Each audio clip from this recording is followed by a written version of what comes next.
তারা হলেন সিনিয়র সাংবাদিক আমানুল্লাহ কবির এবং সুচিন্তা ফাউন্ডেশনের নির্বাহী পরিচালক মোহাম্মদ এ আরাফাত। আপনাদের দুজনকেই অনেক শুভেচ্ছা এবং স্বাগত জানাচ্ছি আমাদের অনুষ্ঠানে। আমরা প্রতিদিন অনুষ্ঠানটি কিছুই তো ঘটছে, কিন্তু যে খবরটি আসলে গত 9 দিন ধরে প্রত্যেকটি গণমাধ্যমকে এবং বলা যায় যে বাংলাদেশের প্রত্যেকটি মানুষকে আলোড়িত করে রেখেছে সেটি হলো শাহবাগের গণজাগরণ মঞ্চ, এবং আজকে 9ম দিন চলছে। কিছুক্ষণের মধ্যেই সেটি 10ম দিনে পরিণত হবে, 10ম দিন শুরু হবে। এবং 9 দিন ধরে চলা এই যে 71 মঞ্চ বা দুঃখিত গণজাগরণ মঞ্চ চলছে, সেখানে যে দাবিটি নিয়ে শুরু হয়েছিল সেটি হচ্ছে যুদ্ধাপরাধীদের ফাঁসি চাই। শুরু তো হয়েছে কাদের মোল্লার যাবজ্জীবন নয়, এই রায়কে মেনে নেওয়া যায় না, এটি ফাঁসিতে রূপান্তরিত করার দাবি, এবং তারপর সকল যুদ্ধাপরাধীদের বিচারের দাবি, ফাঁসির দাবি, সর্বোচ্চ শাস্তি, মৃত্যুদণ্ডের দাবি, এবং তার সঙ্গে সঙ্গে এখন জামায়াতে ইসলামী সহ সকল ধর্মভিত্তিক যে রাজনৈতিক দলগুলো রয়েছে সেগুলো নিষিদ্ধের দাবি উঠেছে। এই বাস্তবতা প্রেক্ষাপট মোটামুটি এটি, এই নিয়ে বিভিন্ন ধরনের খবর আমরা দেখলাম, এবং তার সাথে সাথে আমরা দেখছি গত 3 দিন ধরে প্রায় জামাত শিবিরের বিভিন্ন ঝটিকা মিছিল চলছে, এবং সেই ঝটিকা মিছিল ধরে বিভিন্ন ধরনের ভাঙচুর, গাড়ি ভাঙচুর, এবং আইন শৃঙ্খলা রক্ষাকারী বাহিনী তাদেরকে দমন করার চেষ্টা ইত্যাদি ইত্যাদি, গ্রেফতার, আটক, এসব চলছে। একটি বিষয় একটু আমি শুনতে চাই যে এখানে আমরা দেখলাম যে প্রধান দুটি দলের মধ্যে, বিশেষ করে সরকার যারা গঠন করেছে আওয়ামী লীগ, তাদের মধ্যে কোনো কোনো মন্ত্রীকে আমরা দেখেছি এখানে সংহতি প্রকাশ করেছেন। লিডার অফ দ্য হাউস অর্থাৎ সংসদের যে নেত্রী প্রধানমন্ত্রী শেখ হাসিনা, তিনিও একাত্মতা ঘোষণা করেছেন সংসদ নেত্রী হিসেবে। অন্যদিকে প্রধান রাজনৈতিক বিরোধী দল যেটি বিএনপি, তাদের আমরা অনেক ধরনের, আজকে যেমন চিফ হুইপ একটি বক্তব্য দিয়েছেন, আবার গতকালকে বিএনপির পক্ষ থেকে এক ধরনের বিবৃতি এসছে, তার আগের দিনও একটি বিবৃতি এসছে, এবং শুরুতে আমরা দেখেছি বিএনপির যে মহাসচিব, যুগ্ম মহাসচিব মির্জা ফখরুল ইসলাম আলমগীর, তিনি একটি প্রতিক্রিয়া জানিয়েছেন, আবার আসম হান্নান শাহ তিনি আলাদা করে প্রতিক্রিয়া জানিয়েছেন, বিভিন্ন ধরনের বক্তব্য দেখছি। আজকে যদি শেষটি একটু দেখে নিই আমরা, জয়নুল আবদিন ফারুকের যে প্রতিক্রিয়া। আজকে আপনাদেরকে আমরা সমর্থন দিচ্ছি এই কারণে, আপনাদের মুখে আমরা ইলিয়াস আলীর কথা শুনতে চাই, বেনালীর লাশের কথা শুনতে চাই, সীমান্তে গুলির কথা শুনতে চাই, বাংলাদেশে গণতন্ত্র যে নির্বাসিত হচ্ছে সেই কথাটুকু শুনতে চাই। বিএনপি 18 দল আজকে যুদ্ধ অপরাধীদের বিচারের বিপক্ষে নয়, সকল মানবতা বিরোধী সকল যুদ্ধ অপরাধীদের বিচার আমরা চাই। আমাদের প্রশ্ন ছিল ট্রাইব্যুনালের স্বচ্ছতা নিয়ে। আমানুল্লাহ কবির, আপনাকে দিয়ে আমি যদি একটু শুরু করি, যে আপনার কি মনে হচ্ছে যে মোটামুটি আওয়ামী লীগের অবস্থানটা বোঝা যাচ্ছে বা সরকারেরও কিছুটা অবস্থান বোঝা যাচ্ছে, কিন্তু বিএনপির অবস্থানটাকে আপনি কিভাবে ব্যাখ্যা করবেন? দেখেন, এই যে আজকে যে আপনার বিবৃতিটা প্রকাশিত হয়েছে, স্থায়ী কমিটির মানে পক্ষ থেকে সেটা প্রকাশিত হয়েছে, এবং স্থায়ী কমিটি বা স্ট্যান্ডিং কমিটি হচ্ছে বিএনপির সর্বোচ্চ নীতিধারক কমিটি। সুতরাং সেই কমিটি যে বিবৃতি দিয়েছে এটি হচ্ছে বিএনপির নীতি। এর বাইরে যে কথাগুলো নেতারা বলেন, এটা হয়তো কারো ব্যক্তিগত মত থাকতে পারে বা ব্যক্তিগত ভাবেই তার চিন্তা ভাবনা থাকতে পারে, সেখান থেকে বলেন। কিন্তু যেটা আজকে যে কোনো দলেরই তাই হবে, এটা আওয়ামী লীগেরও তাই হবে, আপনার বিএনপিরও তাই হবে। সর্বোচ্চ নীতি নির্ধারণী কমিটি যে বিবৃতি বা যে স্টেটমেন্ট দেবে সেটি হচ্ছে তাদের নীতি। সুতরাং সেই নীতি সম্পর্কে কোনো যদি আপনার কথা থাকে সেটা আমাকে জিজ্ঞেস করতে পারেন, কিন্তু আমি অন্য কে কি বললো, যেমন ফারুক সাহেব কি বললেন, এটা কিন্তু আমি বড় করে দেখব না, আমি দেখব বিএনপি কি বলবো। কিন্তু পরশুদিন আপনি যেটি শেষ কথাটি বলেন যে বিএনপির নীতি নির্ধারণী যে কেন্দ্রীয় কমিটিটা আছে তাদের বিবৃতির কথা, পরশুদিন আমরা আরেকটি বিবৃতি দেখেছি যেটি রুহুল কবির রিজভী তিনি সই করেন।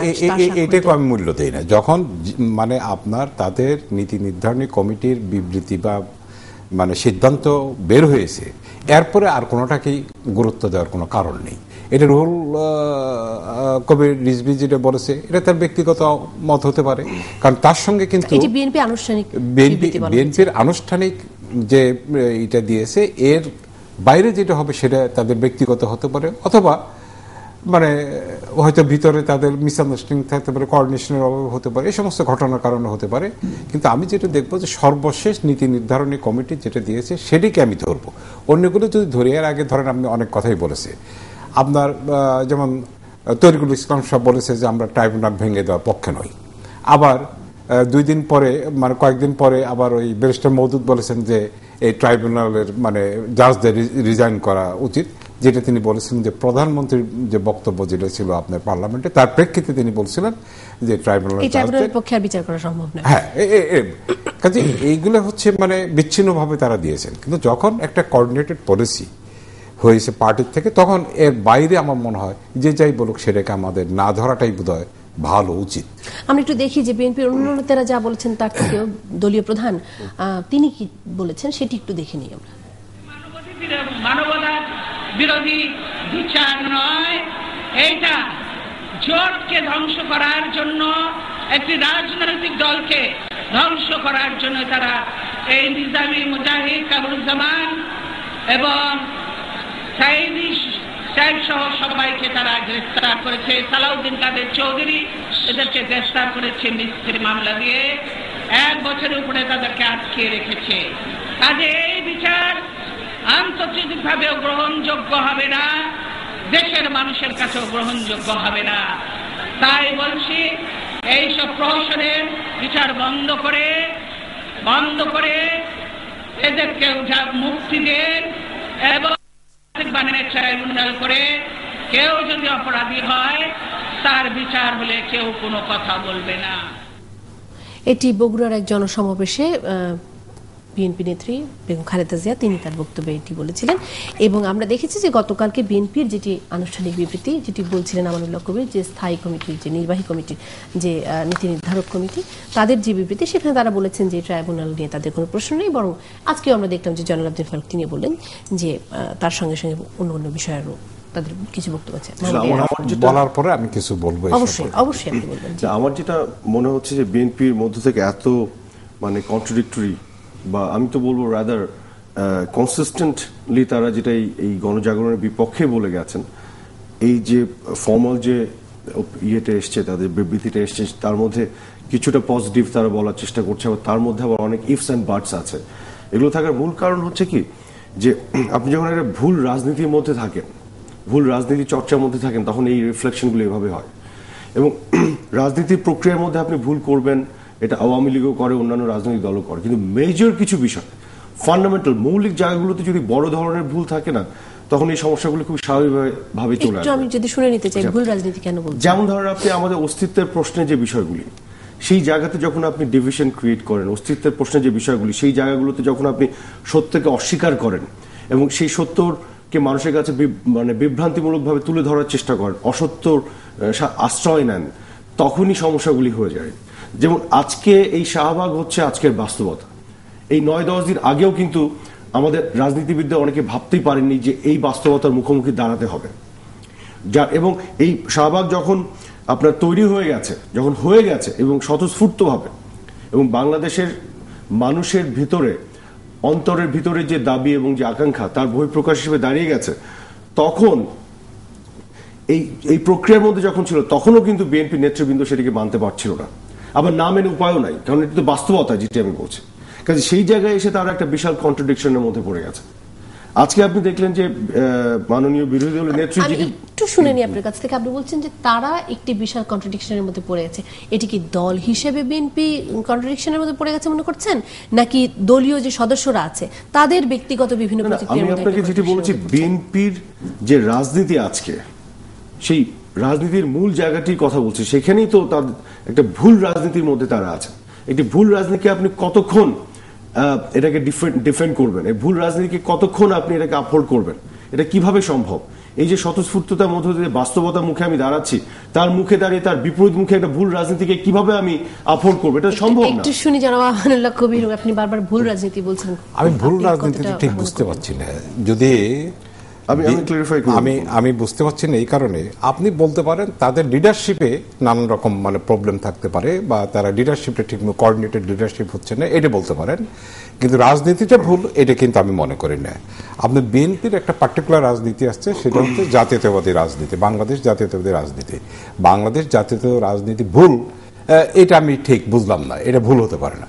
এখানে লিডারশিপের নানান রকম প্রবলেম থাকতে পারে, নানান রকম মত থাকতে পারে, বা তারা কোঅর্ডিনেটেড কোনো পলিসি দিতে পারছে না, এক একজন এক এক কথা বলছে, এই কারণে রাজনীতি ভুল হয়ে যাবে, এটা আমি মূল রাজনীতি ভুল হয়ে যাবে, এটা আমি মনে করি না। 2 নম্বর হচ্ছে, আপনি যে ছবিটা দেখালেন, এই ছবিটা, এই যে বিরোধী দলীয় নেত্রী, এটা 2010 সালের ছবি।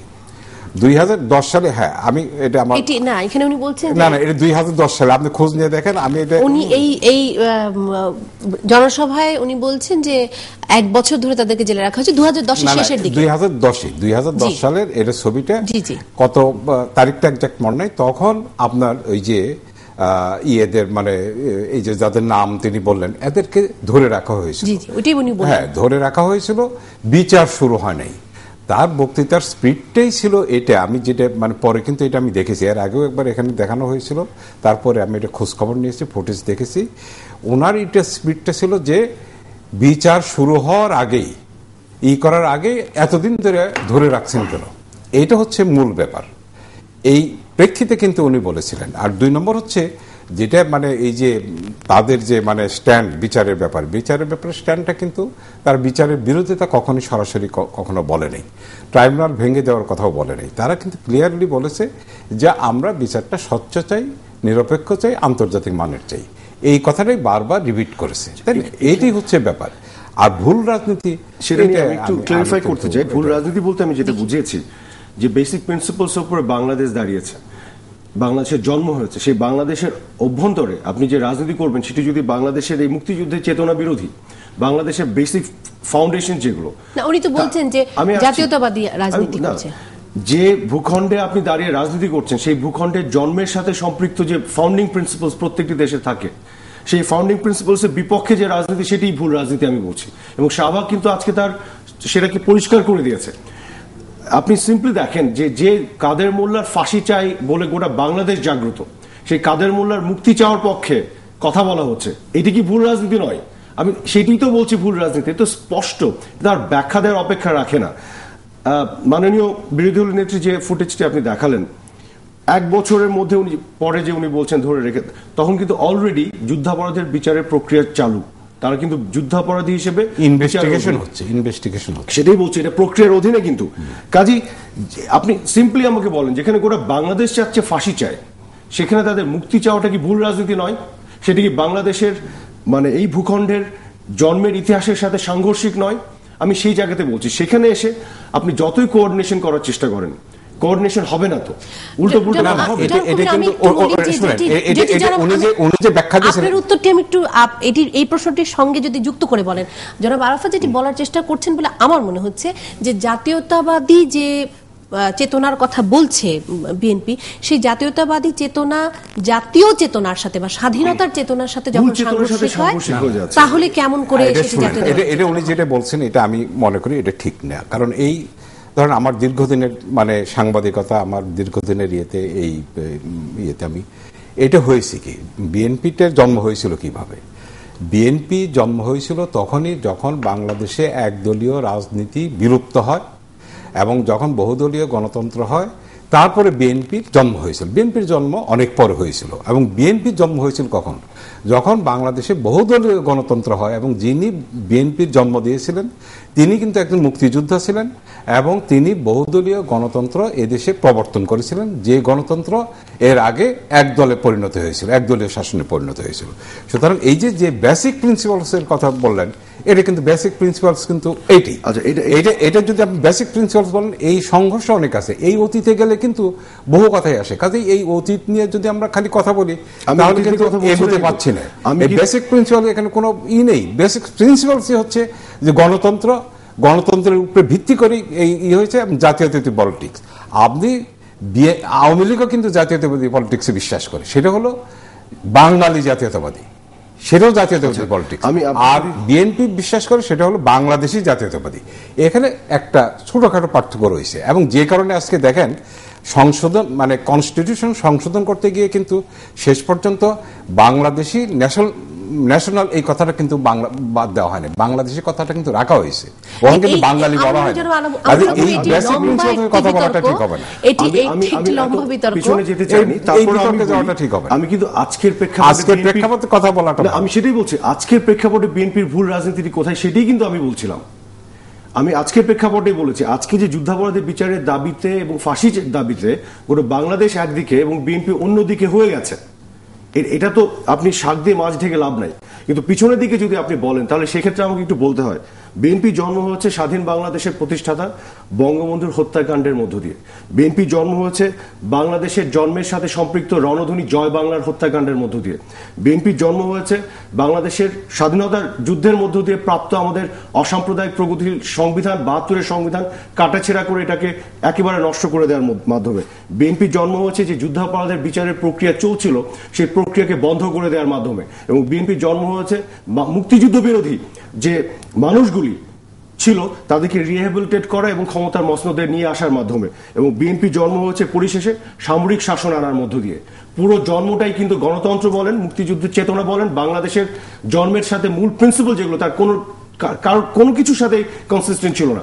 এই বিতর্কে শুনেন, এই বিতর্ক আমি যেতে চাই না, এই বিতর্ক বিশাল বিতর্ক, আমি যাব না। বিতর্ক যদি আপনি করেন এর সঙ্গে আমি কোনো কথাই বলবো না, আমি যাব না। আমি এই বিতর্কে যাব না। এই বিতর্ক আপনার সঙ্গে আপনি যেমন কতগুলো ভুল তথ্য দিলেন, এই তথ্যগুলো আমি এই বিতর্কে যাব না। আমি একটু শেষ করি। আমি যেটি বলতে যাচ্ছি, আমি অতীতে যেতে চাইনি, যেহেতু ডেমোক্রেসি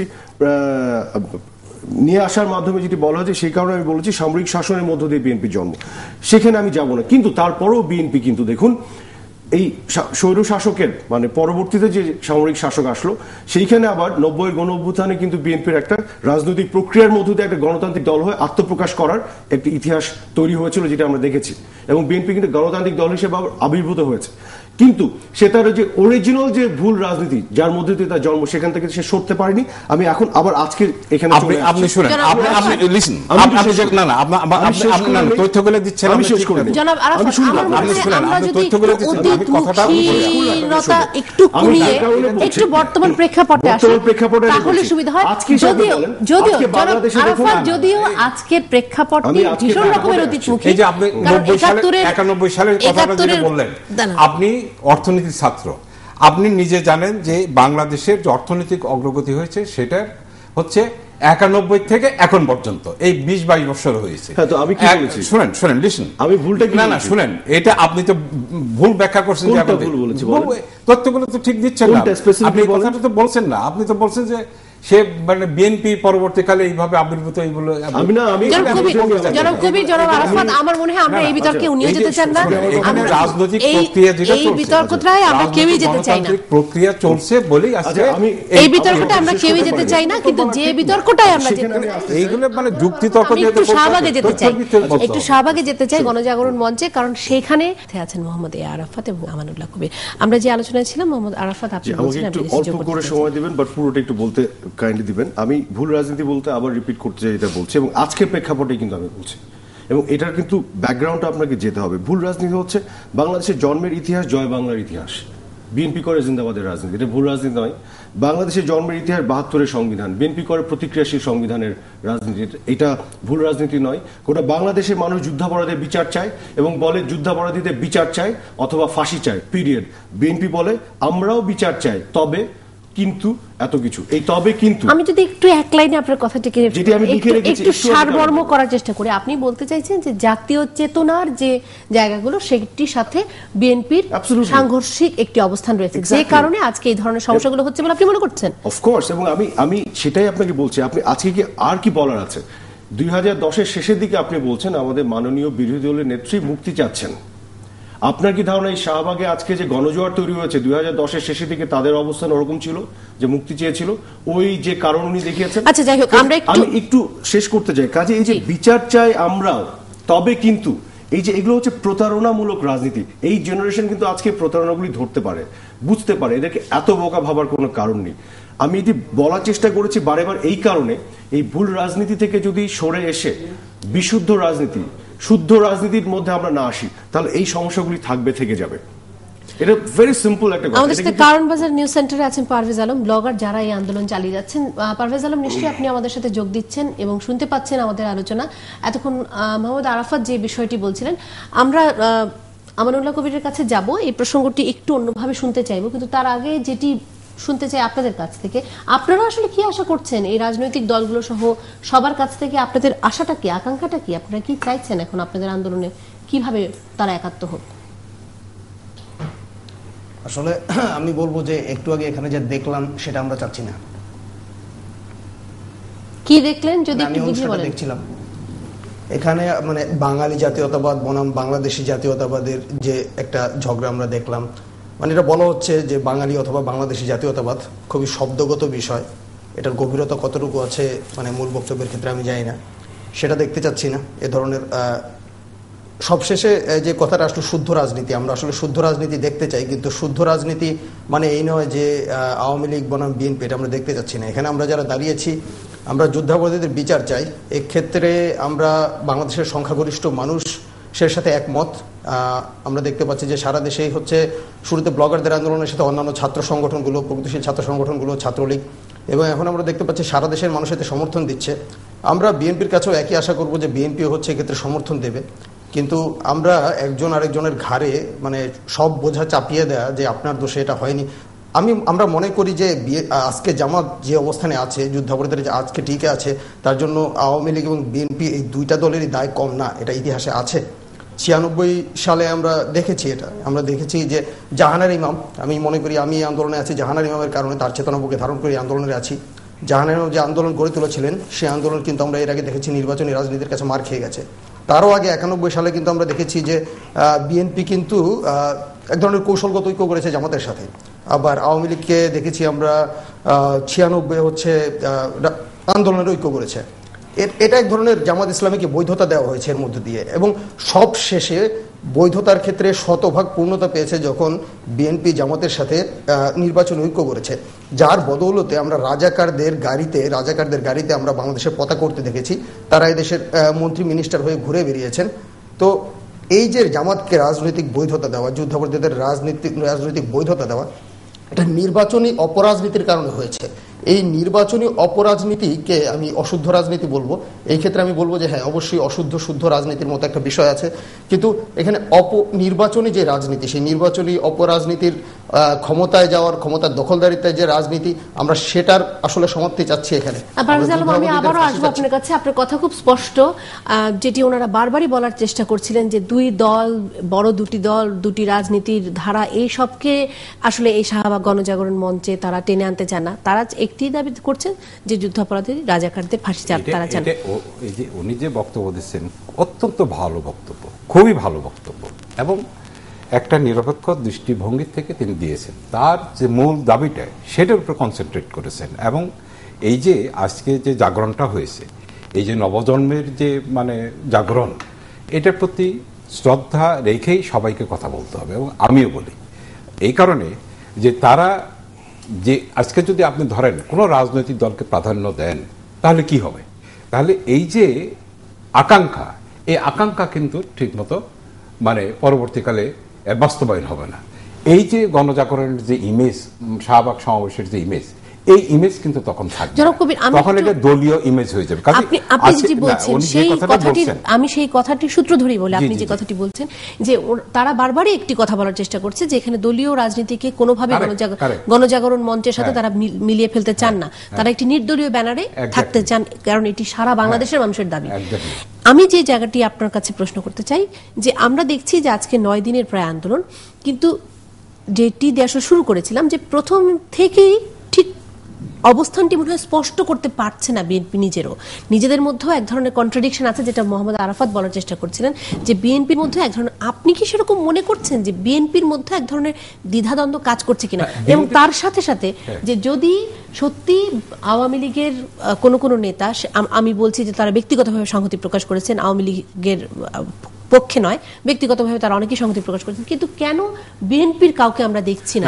এটা কিন্তু আপনার সঙ্গে আমি 100% একমত, এবং আমি নিজেও বলেছি এর আগে আমার একটা টক শো ছিল অন্য একটা চ্যানেল, সেখানে আমি ক্লিয়ার বলেছি এখানে যে শাহবাগের যে সমাবেশ এবং যে জাগরণ, সেখানে নিঃসন্দেহে যে কোনো মানে আপনার রাজনৈতিক দল যারা এদেশের মানে স্বাধীনতা সার্বভৌমত্বে বিশ্বাস করে, গণতন্ত্রে বিশ্বাস করে, তাদের অবশ্যই সম্পৃক্ত হওয়া উচিত এবং তাদের সমর্থন থাকা উচিত। এটা যে করেন, এটা আমি আগেই বলেছি, তারা এই যে তাদের যে নিজস্ব পলিসির অভাবের কারণেই কিন্তু তারা সেখানে এই কাণ্ডগুলো করেছে, বিচ্ছিন্ন কথা বলেছে, এবং তাদের ওখানে কিন্তু গিয়ে সংহতি প্রকাশ করা উচিত ছিল। এটা আমি আগেও বলেছি এবং আজকেও বলেছি, এবং আমি এটা চাই যে আজকে এই যে তাদের মতো ইয়াং জেনারেশন থেকে যে নেতারা আসতেছে, ভবিষ্যতে তো এরাই দেশ চালাবে। কে চালাবে? আমি চালাবো, বা শেখ হাসিনা বা খালেদা চালাবে? তা চালাবে না, এনারাই চালাবে। এবং আমরা তাদেরকে, যে আমাদের দায়িত্বটা হচ্ছে যে তাদেরকে সঠিক পথটা দেওয়া, সঠিক পথটা দেওয়া, যাতে করে বিভ্রান্তির সৃষ্টি না হয় এবং এই বিশাল জাগরণ, বিশাল যে উত্তাল এই যে তরঙ্গ, কোনোভাবে এক্ষেত্রে বিভ্রান্ত না করায়, এটা সঠিক পথে চলে। তারা যে দাবি নিয়ে আসছে, এটা তো মানে আপনার বাংলাদেশের জন্ম হওয়ার পরের থেকেই এই দাবি। জনাব কবির, এই পলিসির অভাব, আপনি যেটি বলছেন যে তাদের মধ্যে এক ধরনের পলিসির অভাবের কারণে এই ধরনের কোঅর্ডিনেশনের ব্যত্যয় দেখা যাচ্ছে, এই পলিসির অভাবটা কোনটাকে আপনি মনে করছেন? এটি কি আসলে জামাতের সাথে জোট বলেই? এইটা তো আমি বলতে পারবো না, এটা হতে না, সাংবাদিক হিসেবে আপনার কি মনে হয়? হতে পারে এটা জামাতের সঙ্গে জোটের কারণেও হতে পারে তাদের। এখন আমি ধরেন জোট যদি থাকো তাহলে নিজস্ব একটা রাজনীতি আছে না দলে, প্রত্যেক দলের তার নিজস্ব রাজনীতি আছে। জামাত তার নিজস্ব রাজনীতি করতেছে না, বিএনপি তার নিজস্ব রাজনীতি করবে না। বিএনপি যদি তার নিজস্ব রাজনীতি না করে, তার যদি অন্য কোনো শরিক দলের সঙ্গে মিশিয়ে ফেলে, সেটা তো বিএনপির দুর্বলতা, তাই না? পারভেজ আলম, আপনি নিশ্চয়ই আলাপ শুনছিলেন, একটু শুনে নিতে চাই। জনাব কবির যেটি বলছিলেন, পথ দেখানো, আপনারা কি আসলে পথ দেখার জন্য অপেক্ষা করছেন, নাকি আপনারাই চাচ্ছেন যে নতুন একটি পথের সৃষ্টি হোক? দেখুন, এখানে বিষয়টা এমন নয় যে প্রজন্মের সাথে প্রজন্মের এতটা দ্বন্দ্ব তৈরি হয়েছে যে আমরা পথ দেখাবো বা আমাদেরকে পথ দেখানো হবে। আমাদের আজকের এখানে যে আন্দোলন, সেই আন্দোলনটা মানে হঠাৎ করে ঘটে যাওয়া তো কোনো ঘটনা নয়। বাংলাদেশে 52 থেকে 71-এর পরে আবার 90-এর গণ আন্দোলন, এই সব কিছুর যে ধারাবাহিকতা, সেই ধারাবাহিকতারই অংশ হয়ে আন্দোলন হচ্ছে। এখানে আমাদের আগের প্রজন্মের অনেক চেতনা এসে মিশেছে, আমরা সেই চেতনাকে নতুন আকার দিয়েছি। তো এখানে আসলে আগের প্রজন্ম আমাদের পথ দেখাচ্ছে, আমরাও নতুন করে এগোচ্ছি। তো অবশ্যই এক্ষেত্রে প্রত্যেকটি রাজনৈতিক দলের তাদের কাছে আমাদের একটা চাওয়া যে তারা প্রজন্মের দাবিটা ধরতে পেরে তাদের সঠিক ভূমিকা রাখতে পারবে। পথ যিনি দেখাবেন তিনি অবশ্যই আমাদের নেতৃত্ব গ্রহণ করবেন। আমরা এখন এখানে কোনো নেতৃত্ব গ্রহণ করতে এসেছি এমন নয়। আমাদের অবস্থানটা আমাদের এই প্রজন্মের সাথে ছোট্ট একটা পার্থক্য হয়তো আগের প্রজন্মের বেশ ভালো মতোই আছে, সেটা হচ্ছে যে আমাদের জন্ম বা বেড়ে ওঠা বেশিরভাগেরই 90 দশকের পরে, মানে এই গণতান্ত্রিক সময়টাতে। তো আমরা গণতন্ত্রকে ফাঁপা বুলি হিসেবে দেখতে শিখিনি। আমরা দেখেছি আওয়ামী লীগ, বিএনপি মূলধারা দুটি রাজনৈতিক দল গণতন্ত্রের কথা বলছেন, কিন্তু তাদের যে রাজনৈতিক চর্চা তার মধ্যে গণতন্ত্রটা দেখা যাচ্ছে না। কিন্তু আমরা কিন্তু গণতন্ত্রে বিশ্বাস করতে শিখেছি। এবং আরেকটা জিনিস আমরা দেখেছি আমাদের ইতিহাসে, আমরা যেটা পেয়েছি, যদিও ইতিহাস মাঝে মাঝে আমরা বদলে যেতে দেখেছি, আমি আমার স্কুল জীবনে 2বার ইতিহাস বদলে যেতে দেখেছি। তো তারপরেও আমি যে জিনিসটা বলতে চাই এখানে, যে আমাদের যে মুক্তি সংগ্রাম সেটা একই, মানে আমাদের যে বাংলাদেশের স্বাধীনতা যুদ্ধ, সেটাও তো হঠাৎ ঘটে যাওয়া কোনো ঘটনা নয়, সেটার কিছু ধারাবাহিক বিষয় ছিল। সেখানে আমাদের সংগ্রামটা ছিল একই সাথে সাম্প্রদায়িকতার বিরুদ্ধে, আবার ছিল আপনার সামরিক শাসনের বিরুদ্ধে যে গণতন্ত্রের যেই আন্দোলন, সেটা কিন্তু আমাদের স্বাধীনতা যুদ্ধকে ত্বরান্বিত করেছে। তো এরপর আমরা দেখেছি যে একটা সময় আমাদের দেশে আবার সামরিক শাসন ফিরে এসেছে। এটা অবশ্যই পেছন দিকে হাঁটা, হ্যাঁ, আমরা যে সামনের দিকে এগোচ্ছিলাম আমরা সেদিকে যাইনি, আমরা পেছন দিকে হেঁটেছি, অর্থাৎ আমরা আমাদের মুক্তি সংগ্রামের চেতনা থেকে বিচ্যুত হয়েছি। তো সেই সামরিক শাসনও শেষ হলো গণতান্ত্রিক আন্দোলনের মধ্য দিয়ে।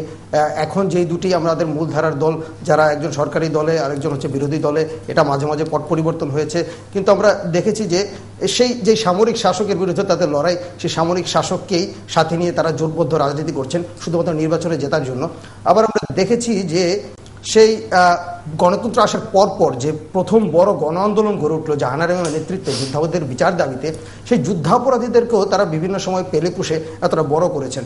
তা আমি যেটা বলতে চাইছি যে হ্যাঁ, আমাদের পথ অবশ্যই দেখাতে হবে, আমাদের পথ এখনো অনেক বাকি, এবং এখন আমরা আশা করি যে মূলধারার যে বড় রাজনৈতিক দলগুলো আছে তারা আমাদের যেই বর্তমানে চেতনার যে অবস্থান এবং আমাদের বর্তমান প্রজন্মের যে গণতান্ত্রিক যেই কেন্দ্রিকতা এবং আকাঙ্ক্ষা, তারা সেটা ধরতে পারবেন, এবং সেটা যদি তারা ধরতে পারবেন অবশ্যই তারা আমাদেরকে পথ দেখাবেন। কিন্তু যদি না ধরতে পারেন তাহলে হয়তো আমাদের পথ আমাদের নির্মাণ করতে হবে এমন না, সেটা আসলে নির্মাণ হয়ে যাবে, এমনটাই হয়। আবারও আসবো আপনার কাছে, আবারও আপনি যোগ দেবেন আমাদের সাথে। আমি কয়েকটা কথা বলতে চাই, সেটি হচ্ছে যে জনাব আমানুল্লাহ কবির যেটিকে পলিসির অভাব বলেছে, সেটিকেই আমার টার্মিনোলজিতে ভুল রাজনীতি বলেছে। পারভেজ যেটি বলেছে যে অতীতে যে ঘটনাগুলি সে বলল, আমি কিন্তু বারে বারে একটি কথা বলেছি, অতীতে বিভিন্ন সময় যে ভুল হয়েছে সেটি এক জিনিস, এবং সেই ভুলের কন্টিনিউয়েশন অ্যাজ অফ টুডে আজকে কি হচ্ছে দেখেন। আজকের ভুল রাজনীতির বহিঃপ্রকাশ এবং ফলশ্রুতি কিন্তু এটি। আজকে শাহবাগের চত্বরে যে দাবিটি জানানো হচ্ছে, সেই দাবির ক্ষেত্রে একেবারে সরাসরিভাবে কার কোথায় কি অবস্থান এটা কি আমরা বুঝতে পারছি না? সেখানে তো আমাদের ব্যালেন্সড একটা রেসপন্স আসার কোনো সুযোগ নাই। আমার দাবি যদি একটা হয় এবং আমি যদি ওইটাতে কনসেন্ট্রেটেড হই, সেটি হচ্ছে ফাঁসি চাই বা বিচার চাই, কাজে এই একটা দাবির সাথে যদি আমি সম্পৃক্ত হই, কাজে আমার এখানে কোনো সুযোগ নেই। অরাজনৈতিক হওয়ার সুযোগ আছে, নির্দলীয় হওয়ার সুযোগ আছে, কিন্তু এখানে দ্য সো কল ব্যালেন্সড আর নিরপেক্ষ হওয়ার কোনো সুযোগ নাই। যিনি এই যাদেরকে ফাঁসি চাওয়া হচ্ছে তাদের মুক্তি চাবেন, তার সাথে যিনি যুদ্ধাপরাধের বিচার করছেন এক করে ফেলার সুযোগ নেই। আমি বলছি, আজকে যদি মাননীয় প্রধানমন্ত্রী শেখ হাসিনাও যদি মুক্তি চাওয়ার কথা বলতেন বা যুদ্ধাপরাধের বিচারের পক্ষে বলতেন বা বিচার চাই তবে কিন্তু করতেন, তাহলে তারও বিপক্ষে দাঁড়াতে হতো কেন? আমাদের মূল যে দাবিটি, সেই দাবির সাপেক্ষে, আমি বলছি মূল দাবির সাপেক্ষে যে এখানে অবস্থান গ্রহণ করতে হবে, এবং এই অবস্থানের বিপক্ষে কন্টেস্টেড হলেই আপনার বিতর্ক এবং ডিবেট তৈরি হবে। Very simple, this is my, মানে এটাই হচ্ছে আমার পয়েন্ট। এখন আমি যেটা দেখছি সেটা হচ্ছে আজকে দেশের মেজরিটি মানুষ এই শাহবাগের যে চেতনা, এই চেতনার পক্ষে মেজরিটি মানুষ, এবং এটা মানে প্রায় সবগুলো রাজনৈতিক দলই এর পক্ষে। হয়তো দু একটা রাজনৈতিক দল, জামাতে ইসলাম বা অন্য কেউ যারা আছে তারা থাকতে পারে, কিন্তু এখন মেজরিটি মানুষ হলো এর পক্ষে। এবং যে কারণে আমি আশাবাদী, এই কারণে যে এই যে উন্মেষটা ঘটেছে, এই উন্মেষের কিন্তু একটা প্রতিফলন রাজনৈতিক দলগুলোর উপরে পড়বে। রাজনৈতিক দলগুলো, এটা দুটা বড় রাজনৈতিক দলের উপরেই পড়বে, এটা বিএনপির উপর পড়বে, আওয়ামী লীগের উপর পড়বে, এবং সেখান থেকে তাদের যে শিক্ষা গ্রহণ করাটা দরকার, সেটা হচ্ছে আজকে বড় প্রয়োজন। এটা হলো তাদের জন্য, তাদের শিক্ষা গ্রহণ করতে হবে কি, যে এই দেশের এই যে রাজনীতিটা উনি বললেন যে ভুল রাজনীতি, এটা আমি ভুল রাজনীতি মানে এই জিনিসটা ঠিকই আছে, কিন্তু ফান্ডামেন্টাল প্রিন্সিপালস ভুল এটা আমি বলি না। এখানে ভুল রাজনীতি থাকতে পারে, সেই ভুল রাজনীতি থেকে সবাই সরে আসবে। কারণ আজকে যে জামাতে ইসলামের যে বিকাশ, এটা কিন্তু একদিনে হয় নাই, তাই না? কিভাবে হয়েছে কিছুটা, এই ওনার নাম পারভেজ না, পারভেজ উনি কিন্তু বলছেন অলরেডি, এইগুলোর মধ্যে আমি যেতে চাই না। এইভাবে হয়েছে, এটা হলো ইতিহাস। সুতরাং আমরা সেই কাজটা না করে শিক্ষা আমাদের হবে যে কারণে বাংলাদেশের জন্ম হয়েছিল, এই যে মুক্তিযুদ্ধের যে চেতনা, এই দেশের মানুষ কেন মুক্তিযুদ্ধ করেছিল গণতন্ত্রের জন্য। প্রথমত এটা হলো প্রথম দাবি, গণতন্ত্র, অর্থনীতি এবং আমি একটা উত্তর যদি ছোট করে নিয়ে, আমি পেপার দেখতে যেতে চাই, আজকে একবারও আমরা দেখিনি কোনো পত্রিকা। একটি উত্তর ছোট, আপনি যেটি বলছেন যে এখান থেকে শিক্ষা গ্রহণ করতে হবে, একটি দাবি বারবার জোর কণ্ঠে আসছে শাহবাগ থেকে, সেটি হচ্ছে যে কোনো ধরনের মুক্তিযুদ্ধ বিরোধী রাজনীতিকে তারা বর্জন করতে চায়। বাংলাদেশের রাজনীতিতে তার মুক্তিযুদ্ধ বিরোধী কোনো রাজনীতি দেখতে চায় না। সেক্ষেত্রে আসলে 18 দলীয় জোটের অস্তিত্ব কি হবে? এটা শুনুন, 18 দলীয় কি হবে এটা আমি বলতে পারি না, আমার অপিনিয়নটা বলতে পারি। আমার অপিনিয়নটা হচ্ছে এটা যে কেউ দাবি করতে পারে, যে কেউ যে কোনো রাজনীতির ব্যাপারে তার না থাকলে, মানে সেটা সমর্থনযোগ্য না হলে সেটা দাবি করতে পারে। এখন ঘটনা হচ্ছে যে বাংলাদেশে আপনার জামাতে ইসলাম নিবন্ধিত পার্টি, কনস্টিটিউশনালি এটা স্বীকৃত না। আপনি বলছেন শিক্ষা গ্রহণ করার ব্যাপার, না এটি শুধু দাবি না, এটি একটি শিক্ষা গ্রহণ করা। আপনি বললেন যে মেজরিটি মানুষ এর সাথে একাত্ম, ওই যে যেটা বলছি সেটা তো আমি বলছি যে মানুষ হলো মানে মুক্তিযুদ্ধের পক্ষের, এটাই তো মানুষের চেতনাটা, এটাই তো চেতনা। সেই কথাটাই আমি বলছি যে এখান থেকে শিক্ষা গ্রহণ করতে হবে। যেটা হচ্ছে যে এই যেটা আপনি বললেন, এটা হলো যে মানে এখন রাজনৈতিকভাবে সরকার কি সিদ্ধান্ত নেবে সেটা সরকারের ব্যাপার। আমার অপিনিয়নটা হচ্ছে এই, যে পর্যন্ত সে স্বীকৃত আছে রাজনৈতিক দল হিসেবে, ততক্ষণ পর্যন্ত তাকে রাজনীতি করার সুযোগ দিতে হবে। আমরা আবার যে আজকে শাহবাগ চত্বর কিন্তু একটা বিশুদ্ধ চত্বর, এখানে বিশুদ্ধ রাজনীতি চর্চা হচ্ছে, যদিও তার অরাজনৈতিক বলছে। আমি আশা করছি পারভেজ আলম আমাদের সাথে যুক্ত হবেন। আমি এটাকে ধরে নিচ্ছি নির্দলীয় তারা মিন করছে, কিন্তু এটা রাজনীতির বাইরে নয়।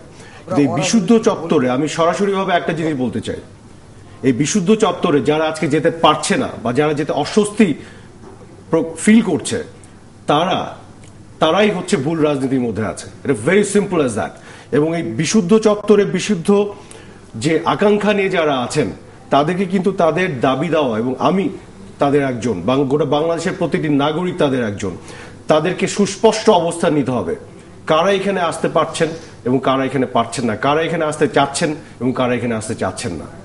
এই ডিভিশনটা কিন্তু আপনাকে ক্রিয়েট করতেই হবে। পারভেজ আলম কিছু বলছিলেন এখানে। জি পারভেজ। জি না, উনি সর্বশেষ যেটা হলো যে ডিভিশনের বিষয়টা, হ্যাঁ এটা সত্য। এখন পর্যন্ত আমরা দেখেছি আন্দোলনের প্রথম দিন থেকে ছাত্রলীগ এই আন্দোলনের সাথে আছে। এমনিতে আমরা পত্রপত্রিকার পাতায় ছাত্রলীগের সাধারণত যে খবর পাই সেই খবরের সাথে এই খবরটা যায় না। ছাত্রলীগ সাধারণত দেখা যায় গত কয়েক বছরে বিভিন্ন রকম সন্ত্রাসী কার্যক্রমের খবর এসেছে ছাত্রলীগকে নিয়ে, কিন্তু এবার আমরা দেখছি ছাত্রলীগের সত্যিকারের মুক্তিযুদ্ধের চেতনার পক্ষের একটি আন্দোলনের সাথে থাকতে। তো এই একই রকম প্রথম দিন থেকেই বা দ্বিতীয় দিন থেকেই ছাত্রদলকে এভাবে দেখতে পারলে হয়তো আমরা খুশি হতাম। এবং সত্যি কথা বলতে কি আমি আমার নিজের অভিজ্ঞতা থেকে জানি এখানে ছাত্রদলের অনেকে আছেন। হ্যাঁ, আমি এটাও জানি যে এখানে আমরা যারা ব্লগে দীর্ঘদিন ধরে বিভিন্ন বিষয়ে লেখালেখি করি, যেখানে রাজনীতির কথাবার্তা আসে, সেখানেও আওয়ামী লীগ বনাম বিএনপি একটা লড়াই আছে সবসময়। কিন্তু ওইখানে আওয়ামী লীগ এবং বিএনপি এই দুই পক্ষই কিন্তু যুদ্ধাপরাধীর বিচার চায়। হ্যাঁ, অল্প কিছু একেবারেই জামাতের সমর্থক ছাড়া। তো ওই বিএনপি সমর্থকদেরও আমি এখানে দেখছি, তারা এখানে আছে, আন্দোলনের মাঝে আছে। কিন্তু বিএনপি একটি দল হিসেবে তার অবস্থান পরিষ্কার করতে সক্ষম হয়নি বলেই আজকে আমরা এই ডিভাইডেশনটা পেয়ে যাচ্ছি, যে এখানে বিএনপি এই আন্দোলন থেকে অনেক দূরে আছে, বা বিএনপি এই আন্দোলন থেকে তার নতুন প্রজন্মের যে মূল যে চেতনা, নতুন প্রজন্মের এই যে আন্দোলন, এই আন্দোলনের সাথে তাদের সম্পর্কটা আসলে ক্ষীণ হয়ে এসেছে। তবে এমনিতে বিএনপির সমর্থক কিন্তু এই আন্দোলনের সাথে আছে এমন যারা আছেন তাদের প্রতি অবশ্যই আমাদের ধন্যবাদ। কিন্তু একটা দল হিসেবে বিএনপি এখানে আসলে পিছিয়ে গেছে তরুণ প্রজন্মের এই আন্দোলনের অংশ হতে। আমি এখানে একটু বলতে চাই ফেলামি, এটা কিন্তু আওয়ামী লীগ বিএনপির ডিভিশন না, ডিভিশন হচ্ছে শুদ্ধতার, বিশুদ্ধতা এবং অশুদ্ধতার ডিভিশন। আমি যদি বাংলা শব্দটা ঠিক করে বলে থাকি, আমি কিন্তু আওয়ামী লীগ বিএনপির ঝগড়াঝাটির মধ্যে আপনি যেটা বলছেন আপনি রাজনীতি না না আপনি তো বলছেন, আমি তো বলি নাই, আপনি বলতেছেন, আমি বলি আপনি তো বলতেছেন, আমি বলি আপনি এই যে ইন্টারাপ্ট করতেছি। আমি যেটা বলেছি যে হওয়ার কোনো সুযোগ নেই। Forget about Awami League BNP, এখানে ফরগেট অ্যাবাউট ইট। মুক্তিযুদ্ধের পক্ষ এবং মুক্তিযুদ্ধের বিপক্ষ, শুদ্ধ এবং বিশুদ্ধ এবং অশুদ্ধ, এটা শুনি জনাব কবির কি না, এটা যেটা উনি বারবার একই কথা বল, শুদ্ধ বিশুদ্ধ। শুদ্ধ বিশুদ্ধটা কে ডিসাইড করবে? আপনার কাছে যেটা শুদ্ধ হতে পারে আরেকজন রাজনীতির চেতনার লোকের কাছে অশুদ্ধ হতে পারে। বিশুদ্ধ সব, আমি মনে করতে পারি আওয়ামী লীগের মানে রাজনীতি শুদ্ধ, আপনি মনে করতে পারেন আওয়ামী লীগের রাজনীতি অশুদ্ধ, এরকম বলতে পারেন আপনি। কাজে এইটা দিয়ে কিন্তু ডিফাইন করা যাবে না। এখন আপনাকে যেটা বুঝতে হবে, আপনার যদি, আমি যেটা মনে করি, যদি এই মানে আজকের যে এই যে সমাবেশ, শাহবাগের সমাবেশ এবং যে এই যে চেতনা, যদি সরাসরি কেউ এর বিরোধিতা করে, তাহলে আমি তাকে বলবো যে সে মানে তার ওটা পছন্দ হবে না, আমি বলবো যে সে এটার বিপক্ষে। অর্থাৎ এটা হতে পারে, আমি ডিফাইন করতে পারি এইভাবে যে সে মুক্তিযুদ্ধের যে চেতনা, এই চেতনার বিরুদ্ধে শক্তি। কিন্তু আপনি বিশুদ্ধ শুদ্ধ রাজনীতি এটা ডিফাইন করা কঠিন। এক সময় এই দেশে যে রাজনীতি শুদ্ধ ছিল, পরবর্তীকালে এই রাজনীতি বিশুদ্ধ মানে হয় নাই, শুদ্ধ থাকে নাই। মুসলিম লীগের রাজনীতি এক সময় এই দেশে শুদ্ধ ছিল, পরবর্তীকালে এটা মানুষ প্রত্যাখ্যান করে অন্য রাজনীতি গ্রহণ করেছে। কাজে এইটা কিন্তু এক একটা সময়ের ব্যাপারে এই জিনিসগুলো ঘটে, তাই না? এক এক দেশে ইতিহাসের পরিবর্তনের সঙ্গে সঙ্গে রিভলিউশনের মাধ্যমে ঘটে, রাজনৈতিক মানে উত্থানের মধ্যে দিয়ে ঘটে, বিভিন্ন ভাবে এইগুলো পরিবর্তন হয়। তা আজকে যেটা শুদ্ধ বিশুদ্ধ করে আমরা ডিভিশন সৃষ্টি করার চেষ্টা করছি, এই ডিভিশনটা সৃষ্টি না করে আমরা বরং বলি যে এই যে মুক্তিযুদ্ধের চেতনার সঙ্গে যে শক্তি নেই, সেই শক্তি সম্পর্কে আমাদের ভিন্ন একটু আমরা শুনবো। মোহাম্মদ সিনিয়র সাংবাদিক আমানুল্লাহ কবির। আমরা একটু চট্টগ্রামে যেতে চাই। আমাদের চট্টগ্রাম নিউজ সেন্টারে আছেন মাইনুদ্দিন দুলাল, তিনি আমাদের সাথে যোগ দিবেন। মাইনুদ্দিন দুলাল, আপনি তো চট্টগ্রামে কয়েকদিন ধরে খবর দিচ্ছেন গণজাগরণ মঞ্চের, তবে আমরা আজকে শুনতে পেলাম যে সেখান থেকে 2 শিবির কর্মীকে গ্রেফতার করেছে পুলিশ। কি ছিল তাদের বিরুদ্ধে অভিযোগ এবং কেমন করে তারা আসলেন এই মঞ্চের আশেপাশে? মিথিলা, আজ সন্ধ্যার দিকে 2 শিবির কর্মীকে গ্রেফতার করে পুলিশ নয়, আসলে জনতা তাদেরকে আটক করে প্রেস ক্লাবে নিয়ে আসে। প্রেস ক্লাবে আনার পর চট্টগ্রাম সাংবাদিক ইউনিয়নের অফিসে তাদের রাখা হয়। আমরা গেলাম, আমরা গিয়ে দেখি তাদের কাছে শিবিরের পরিচয়পত্র পাওয়া গেছে এবং তাদের মোবাইলে শিবিরের বিভিন্ন কর্মীদের নানা রকম SMS আছে এবং নির্দেশনা আছে।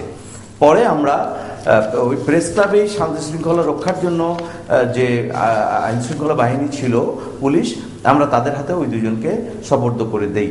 আমরা বলতে সাংবাদিকরাই মূলত, যেহেতু প্রেস ক্লাবের বিষয় ছিল, আমরা পুলিশের হাতে তাদের সোপর্দ করে দেই, যে পুলিশ এটা করে তাদেরকে চিহ্নিত করুক এবং তাদের জন্য করা হোক।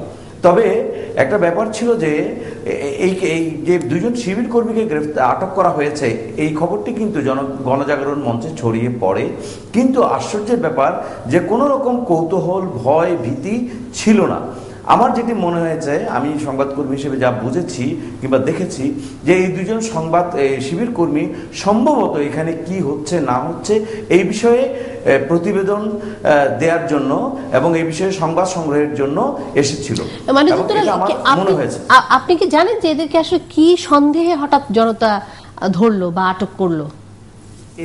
এদের চলাফেরা, ঘোরা এবং কথাবার্তার ধরন, দুজন দর্শক তাদের কথাবার্তা শুনে তাদের সন্দেহ হয় এবং তারা আরো 2-3 জনকে খবর দিলে তাদের ধরা হয়। ধরে তাদের প্রেস ক্লাবের ভেতরে নিয়ে আসা হয় এবং দারোয়ান সাংবাদিক ইউনিয়নের কার্যালয়ে নিয়ে আসে এবং তাদের চলাফেরা এবং কথাবার্তার মধ্যে সন্দেহ হয়। সেই সন্দেহ থেকে প্রমাণ পাওয়া যায়। পরে তাদের কাছে শিবিরের পরিচয়পত্র। তো তারা এমনি কি বলেছে কি উদ্দেশ্যে তাদের এখানে আসা?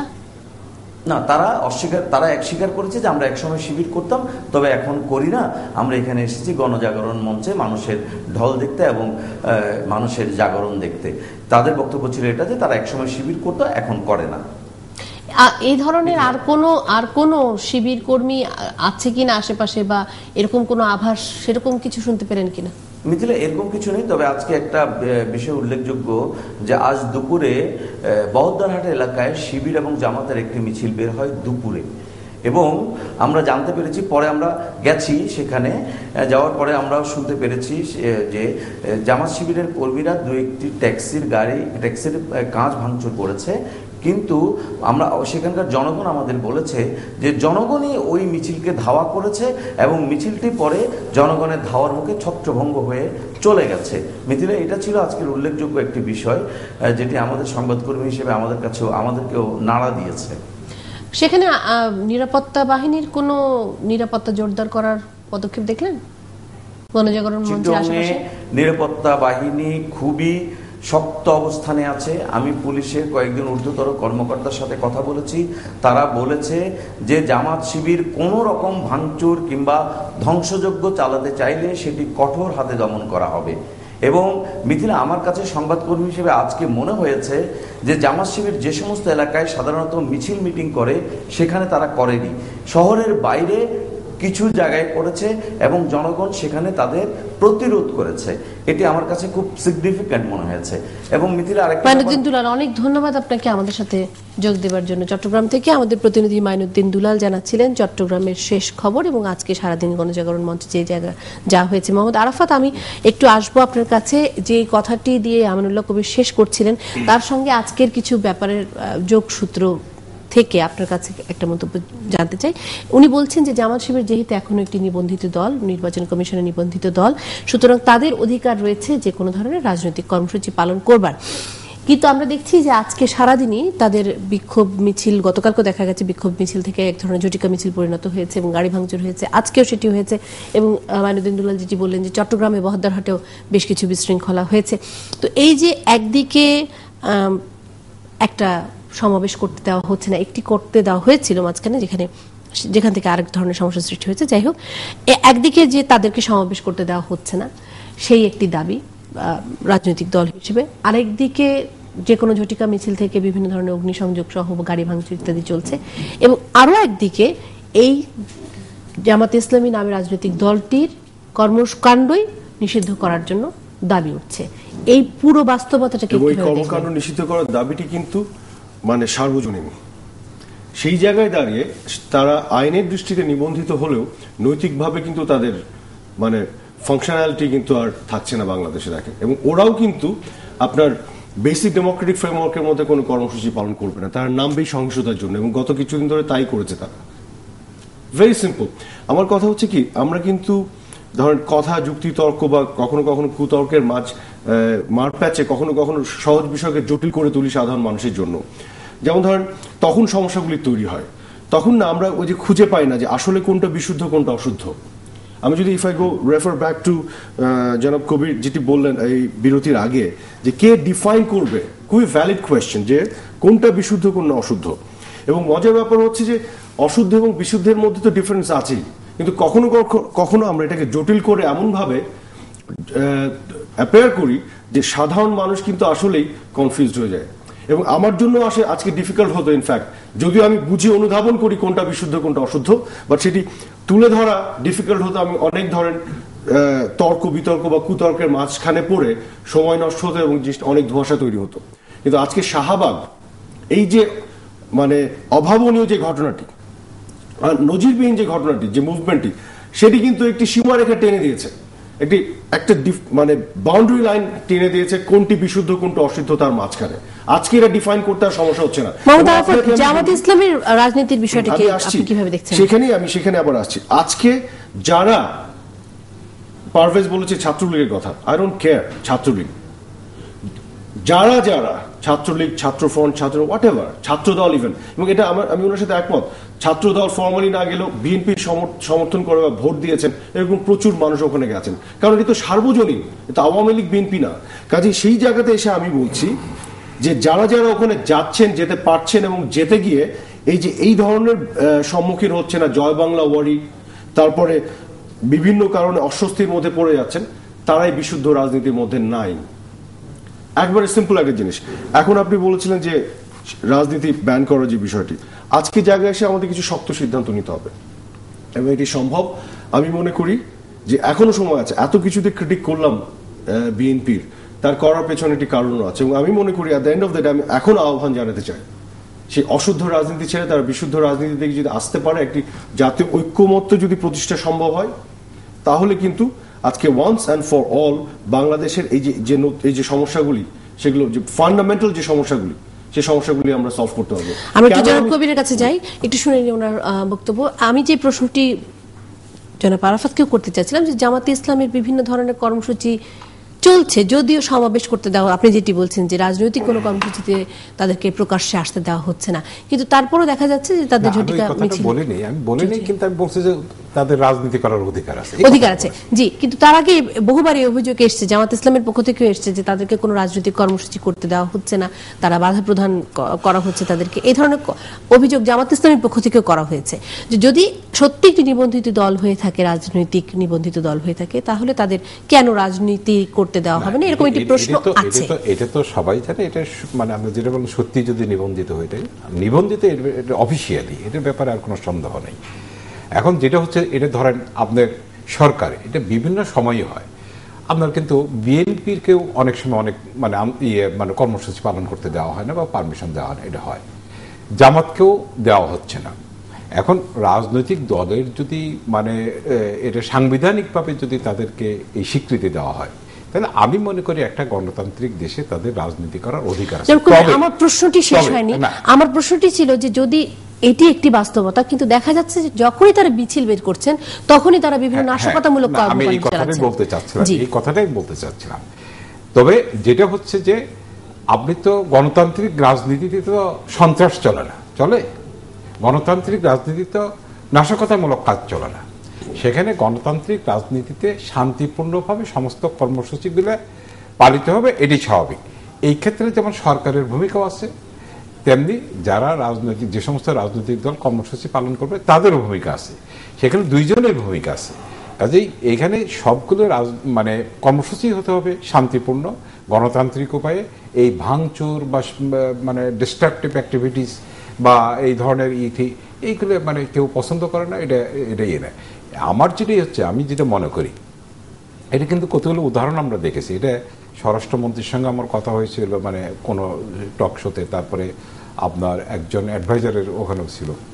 আমি সেখানে কতগুলো কথা বলেছি, দেখেন আপনার উদাহরণ দিয়ে বলেছি যে যদি মানে আপনারা দেখেন, যদি মানে কোনো রাজনৈতিক দলকে যদি আপনারা সেইভাবে যদি প্রোগ্রাম করতে দেন, কর্মসূচি পালন করতে দেন, তাহলে কিন্তু তারা মোটামুটিভাবে স্বাভাবিকভাবেই করে যায়, নর্মাল ইয়েতেই করে যায়, শান্তিপূর্ণভাবেই করে যায়। এখন যদি কেউ উস্কানিমূলক কোনো আচরণ করে, তখন তো ল এনফোর্সিং এজেন্সি আছে, তারা দে উইল টেক অ্যাকশন। এইটা হচ্ছে বড় কথা। এখন আমার যে প্রশ্নটা হচ্ছে যে আমি যে কথাটা বলার চেষ্টা করি সেটা তার রাজনৈতিক কর্মসূচি পালন বা রাজনীতি করার অধিকার আছে, যে পর্যন্ত না নিষিদ্ধ করা হয় এ পর্যন্ত তার অধিকার থাকবে।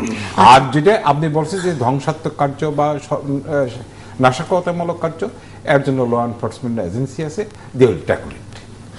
আমাদের কাছে একটু আন্তর্জাতিক শিরোনাম, কেমন ভাবে দেখছেন যে আন্তর্জাতিক গণমাধ্যমে এই গণজাগরণের খবরটি কিরকম ভাবে আসছে বলে মনে করছেন? আমি একটা জিনিস বলতে চাই যে এই শাহবাগ আসলে অনেক ক্ষেত্রেই এক ধরনের বড় ধরনের ইনফ্লুয়েন্স ক্রিয়েট করেছে, বাংলাদেশের অভ্যন্তরতে বটেই এবং বাংলাদেশের বাইরেও। আপনাকে আমি বলি, যারা মুক্তিযুদ্ধের বিপক্ষ শক্তি, যারা এই যুদ্ধাপরাধের বিচারের বিপক্ষে বিভিন্নভাবে টাকা ছড়িয়েছে, এবং এটা তো আমাদের কারো অজানা নয় যে ওদের কি পরিমাণ টাকা আছে, বিভিন্ন ধরনের লবিস্ট নিয়োগ করেছে, বিভিন্নভাবে আন্তর্জাতিক সংবাদ মাধ্যমগুলোর মধ্য দিয়ে এইটাকে বিতর্কিত করার চেষ্টা করেছে, এই এবং তারা এবং তাদের দোসররা যে কাজগুলি করেছে, সেই জায়গায় দাঁড়িয়ে আন্তর্জাতিক গণমাধ্যমগুলো এবং আন্তর্জাতিক বিষয় অনেক ক্ষেত্রে আমরা দেখেছি বিভ্রান্তির শিকার হয়েছে। এমনকি এই শাহবাগ যখন শুরু হলো, এই মুভমেন্ট যখন শুরু হলো এই চত্বর থেকে, তখনও কিন্তু প্রথম দিকে আমরা দেখেছি আন্তর্জাতিক গণমাধ্যম আসলে বুঝে উঠতে পারেনি, তারা লক্ষ লক্ষকে 1000 বলেছে, বিষয়গুলো এরকম আমরা দেখেছি। কিন্তু গ্র্যাজুয়ালি সত্য উন্মোচিত হচ্ছে। আমি বলছি আবার এক এক জায়গায় ফিরে যাও, বিশুদ্ধ চত্বর, শুদ্ধ রাজনীতি এবং তার মধ্যে সততা এবং সত্যের সেটা থাকতে হবে, ওতপ্রোতভাবে জড়িত থাকতে হবে। কাজে সত্য উন্মোচিত হচ্ছে এবং আন্তর্জাতিক গণমাধ্যম আজকে বুঝতে পারছে কোনো পলিটিক্যাল কারণে নয়, কোনো পার্টিজান কারণে নয়, কোনো প্রতিশোধ পরায়ণ হয়ে নয়, কোনো রাজনৈতিক দলকে ঘায়েল করার উদ্দেশ্যে নয়, এটি জনমানুষের দাবি এবং এই জনমানুষের দাবির প্রতি কমিটেড এবং দায়বদ্ধ বলে এই আজকে যেই সরকারে আছে তাদের এই যুদ্ধাপরাধের বিচার তারা করছে এবং তাদের করতে হবে, এছাড়া আর কোনো উপায় নেই। আমাদের কাছে বিবিসি বাংলার ওয়েবসাইটটা দেখা যাচ্ছে, আমরা দেখতে পাচ্ছি ঢাকায় আবারও পুলিশ জামায়াত সংঘর্ষ, 200 গ্রেফতার। বাংলাদেশে ঢাকার বিভিন্ন স্থানে জামাত শিবিরের নেতাকর্মীদের সাথে পুলিশের আবারও সংঘর্ষ, ভাঙচুর, বাসে অগ্নিসংযোগ এবং অন্তত 200 জন গ্রেফতার বলে বিবিসি বাংলা বলছে।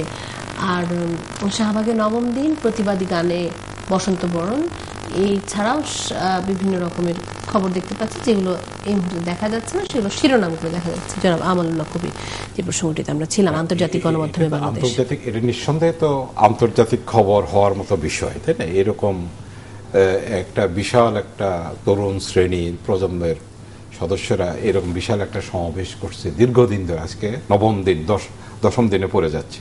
তো এরকম একটা বিষয় নিঃসন্দেহে মানে এটা আন্তর্জাতিক মিডিয়াতে খবর হওয়ার মতো যোগ্য। এখানে যেটা ইম্পর্টেন্ট সেটা হচ্ছে যে আমাদের দেশে একটা সবসময় আমরা দেখেছি, আন্তর্জাতিক মিডিয়াতেও দেখেছি যে অনেক সময় তারা পার্টিকুলার কিছু সেকশন অফ পিপুলকে মানে প্রাধান্য দিয়ে খবর পরিবেশন করে, সেটা করা যেন না হয়, সেই জিনিসটা খেয়াল রাখা উচিত।